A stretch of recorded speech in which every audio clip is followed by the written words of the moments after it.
Hi folks, so I thought whilst I'm cutting through here, because I'm heading home now, but I thought actually instead of going down the normal route that I normally go down, I thought I'm right next to somewhere that was a bit of early Paul Ashton history in terms of when I first came to London. So back in 2003, and this round here has changed a heck of a lot. I mean, really changed a lot. But anyway, back in 2003, when I first came to London, this area, let's say, as you can see, there's a lot of changes happened. There's all these new buildings and what have you. The doctors was there. But anyway, yeah, there's lots of new builds, especially on the front of this part. And anyway, and as you can see here, right, there used to be another building here where this fencing is now, because obviously now you can't go down this road. At one time you could, but now you can't go down this road. But where all this building and construction work's happening, there used to be another building there, so you'd be able to see it by now, but obviously it's all gone now. They've knocked it down. In fact, you can probably see some of the remnants of the wall there near that scaffolding. Anyway, so there was a big building there, and it used to be the DHSS. It used to be a DHSS building, which is the Dole or Job Centre, if you want to call it that. You know, a place where you get your benefits from. Anyway, so that's that, and that big tall building there, that's brand spanking new. The building at the side of it, so like I say, there's a heck of a lot of change in this area. Do you know what I mean? There's loads of new build and stuff and what have you. Anyway, so now part of my story was this church here. So I'll tell you what, let's have a little walk up this path here. Right, so this church many years ago, I mean, it's still a church and it's still a functional church as far as I'm aware. Look, you see, and again, right in front of us at one time where that crane is, you could walk through there at one time. But obviously these days, again, more buildings being knocked down. This thing here, for instance, look at this. Now there's an abandoned building, but I won't be able to get in there. It's at least very doubtful anyway. But you see, look, see, that's going to be all knocked down as well. And it's in the process of being knocked down. But anyway, back to the church. So this little church here, when I first came to London back in 2003, like I said, I didn't know anybody. You know, I think, like I said, I think it was this time last year. I think it was like, well, it's definitely summertime of 2003. I think it was somewhere round about sort of July. I think it was somewhere around July. Anyway, every year. Now they do have it in some other cities in around England, but I think it started off in London, and I think, well, I can't remember exactly when it started, but anyway, they had this thing called Crisis at Christmas. They still have it, obviously, you know what I mean? It happens every year. I've now actually started volunteering. I've actually mentioned it a few times. Like I say, I volunteer there nearly every year now, usually doing the gate.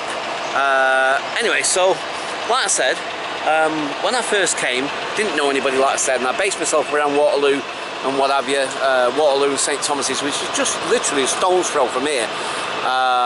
And anyway, one day, I happened to be walking past here, and like I say, it was winter time, obviously, it's because it happens every December. Crisis at Christmas, like I said, they do it for like it's usually about 14 days or 10 days, something like that.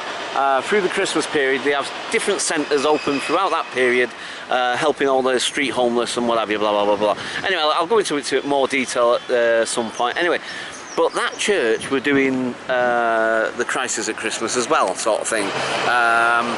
And this guy that I got to know, can't remember his name now, to be quite honest. Big, huge, big mountain of a guy with big, like, he used to grind his teeth. He used to be grinding his teeth all the time. Anyway, so like I said, he brought me. No, actually, no. Did I walk past here or met him here? No. I think I came across this place first. Because like I said, I was only up the road anyway, and I walked past and I saw this thing. I think it said Crisis at Christmas. I can't remember for the life of me anyway. And so they open the doors to the homeless, and they, you know, sort of sleep there, and they provide them food and entertainment and stuff and what have you, and blah blah blah. Anyway, I met this dude there, like I say, this big, huge chap, whose name now completely escapes me. And anyway, he was saying to me like, oh, you know, this one's no good, blah blah blah. Let me take you somewhere else. So he took me to the Old Kent Road. Took me to one of the bigger ones that they've got, one of the bigger centres that they'd opened that year. Anyway, it was huge, it was massive. I'd never seen so many homeless people in one place. It was awesome. And I mean awesome in the sense of like, it was overwhelming, to be quite honest. I didn't stay because it was just too much for me. It was overwhelming. There was just so many people, so many homeless people. Never seen so many homeless people, and that's just one centre that they'd set up. Anyway, so as I say, you can see that this is a derelict building now. It doesn't look that old, does it? That's the thing with London, it's constantly changing. I mean, what would you say that was? 30 years old, 40 years old max, and now it's all being knocked down and what have you. Anyway, like I said, the same over there. You see that, you can see the building site over there. There was a big DHSS building over there at one time. Anyway, so the whole area's been regenerated one way or another. So yeah, there's a little bit of Paul Ashton history for you.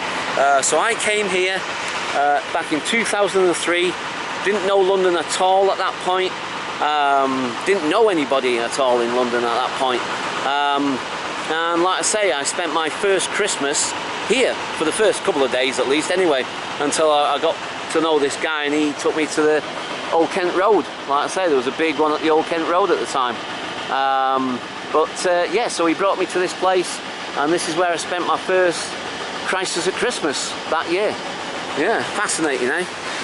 Or maybe not, depending on whether they find that interesting or not. But yeah, so I just thought, whilst I was passing, I thought, why not make a little video of it, because it's just another piece of history, another piece of Paul Ashton history. And you know, like I've said to you in many a video, that, you know, I'm quite happy to share my life, and you know, I do these videos sharing my experiences and sharing my story of me being homeless, in the hope that it might help and inspire other people, maybe, you know what I mean? I don't know. Do you know what I mean? And if it helps in some small way, then I feel like I've helped and I've done something. Do you know what I mean? Like I say, I do help in other ways as well. You know, like I say, I do the peer mentoring thing. Well, that's kind of gone on hold at the moment anyway, that side of things for the time being. But you know, we'll be doing the Crisis at Christmas again this year. I've done it for 3 years, and well, I missed 1 year because I got ill. I mean, if you get a cold or flu or something like that, he asks you not to come in, because, you know, as you can imagine, street homeless people, their immune system is not that good, do you know what I mean, generally, because they'll be suffering from a lot of ill health. As you can imagine, living rough, it takes its toll, man. I mean, like, I might have mentioned this before, but the life expectancy of somebody homeless on the street for any length of time, for, you know, especially if it's a, you know, long time, life expectancy for a man is 47, and I forget what it is for women, to be perfectly honest with you, but it's about 3 or 4 years younger than that. So the life expectancy of somebody homeless on the street is not very high. Do you know what I mean? And yes, you might see old homeless people. Yeah, do you know what I mean? But you can imagine that they'll have a heck of a lot of, you know, and in fact, you know, when I think about it, a lot of homeless people that you see that look really, really old, believe it or not, they're probably not as old as you think they are, or they appear to be, you know what I mean? I mean, I remember there was a guy, huge, big, I always seem to meet these Irishmen, these big, huge mountain of men, you know what I mean? Really, really big blokes. Anyway, so there was this guy, now his name escapes me now. Hang on, it'll come to me. Oh, for crying out, Danny, because there was 2 of them. There was Billy and Danny, and they looked around about the same age. And I think Billy back then, and I'm talking back, what? That would have been like mid-80s, something like that, mid-80s. Anyway, Danny, like I say, it's big Irishman, and then you had Billy, the pair of them were they're like an old married couple. You couldn't get, they were inseparable. Do you know what I mean? Wherever one went, the other went. You know what I mean? You couldn't get them. They were never apart, never apart. Anyway, cut a long story short, Danny ended up drinking himself to death. And when I heard the news, obviously I was really devastated. But anyway, when I bumped into Billy, and he told me all about it and what had gone on. But what shocked me more than anything was when he told me his age. Now, like I said, I mean, I was in, what would I have been? Like mid-20s, I think, mid-20s or late 20s, mid-20s, somewhere around that age. You know, to me, I mean, I know Billy must have been, well, in fact, he was drawing his pension, so I know that for a fact because I went with him once to collect his pension at the post office. Anyway, so I knew Billy was like roundabout in his 60s, and I thought Danny was round about the same sort of age, you know what I mean? Late 50s, early 60s or something. I would have swore to it, you know what I mean? If you'd asked me, you know what I mean? If you'd said, like, how old do you think Danny is? I would have swore he was about in his 60s. Turns out he was 37 years of age. 37, man. And he drunk himself to death. Do you know what I mean? Literally, he died of alcohol poisoning. Stopped eating for 2 weeks, just kept on drinking. Just got really ill, got taken to hospital and died. Do you know what I mean? 37 years of age he was. And to look at him, you would think he was twice that age. I kid you not. I swear, I'm not exaggerating. I swear to God. You know, so, you know, I'm just trying to paint the picture and give you a reality, you know, let you know what the realities are. Do you know what I mean? It's like, you know, when you're living rough, when you're living on the street, especially in a city. I don't know what it's, maybe it is different in the country. I don't know. I couldn't really say, to be quite honest, because I never lived in the country. You know, I mean, I've stayed in the country a few times, but I never actually lived in it in that sense. You know what I mean? Don't come from the countryside or whatever. So, I mean, I presume that they must have homeless people, maybe far and few between, not as many, but you know, they must have the odd one or two now and again. And I don't know. I have no idea whether it makes a difference or not, to be quite honest. You're still out in the elements, but I don't know. I think a city, you know, even for normal folk, even when you've got somewhere to live, I think a city wears you down. Do you know what I mean? Just the everyday stresses and what's name, and the hustle and bustle and the rushing about, and you know, the traffic and the noise, and you know, the just general sort of you know, grime and all the rest of it sort of thing. Do you know what I mean? So even for, you know, even when you sort of settle and you've got a place to live and all the rest of it, it can be, you know, it can take its toll in that sense. You know what I mean? So, you know, imagine somebody that's living in that without any shelter, without any proper shelter and that. You know what I mean? It takes its toll, man. It really makes you look old. It really ages you.